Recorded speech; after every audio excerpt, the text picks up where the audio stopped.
दुनिया में आज तक ऐसा कोई व्यक्ति नहीं है जो अपने लाइफ में डिफेंस मैकेनिज्म का यूज़ नहीं किया हो। हर व्यक्ति किसी न किसी सिचुएशन में डिफेंस मैकेनिज्म का यूज़ ज़रूर करता है। जब आप बहुत तनाव में हो, डर में हो, बहुत एंजाइटी होती है, बहुत घबराहट होती है, तो उस चीज़ से निकलने के लिए जो तरीका आप यूज़ करते हो उसे साइकोलॉजी में डिफेंस मैकेनिज्म करते हैं।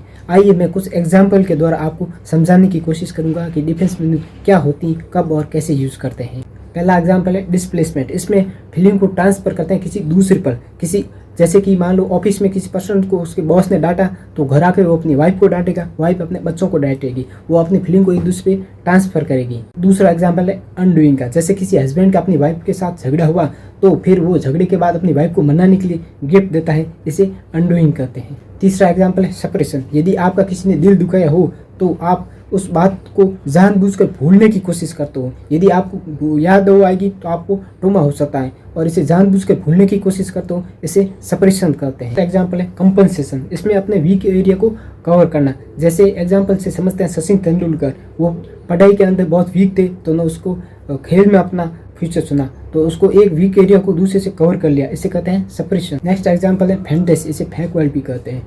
जैसे कि आप किसी चीज़ में फेल हो जाते हैं तो उसे इमेजिनेशन करते हैं कि जैसे मैं ये काम कर रहा हूँ। जैसे आप सिंगिंग में फेल हो गए तो आप इमेजिनेशन करते हैं कि मैं इंडियन आइडल में सॉन्ग गा रहा हूँ। नेक्स्ट एग्जाम्पल है प्रोजेक्शन। इसमें क्या होता है, सीधा हम दूसरों को ब्लेम करते हैं, उस पर आरोप लगाते हैं, नहीं कि ये मेरी वजह से नहीं हुआ, उसकी वजह से हुआ, इसे प्रोजेक्शन करते हैं। नेक्स्ट एग्जाम्पल है सब्स्टिट्यूशन। इसमें क्या होता है कि हम रिप्लेस करते हैं अनअचीवेबल गोल को अचीवेबल गोल में। जैसे कि आपको नीट का एग्जाम दिया और MBBS सीट नहीं मिली, तो उसके लिए आप BDS करते हैं या BSc नर्सिंग करते हैं। और यदि आप IAS की तैयारी कर रहे हैं, उसमें नंबर नहीं है, उसके अलावा कोई और एरिया चूज़ करते हैं, इसे कहते हैं सब्स्टिट्यूशन।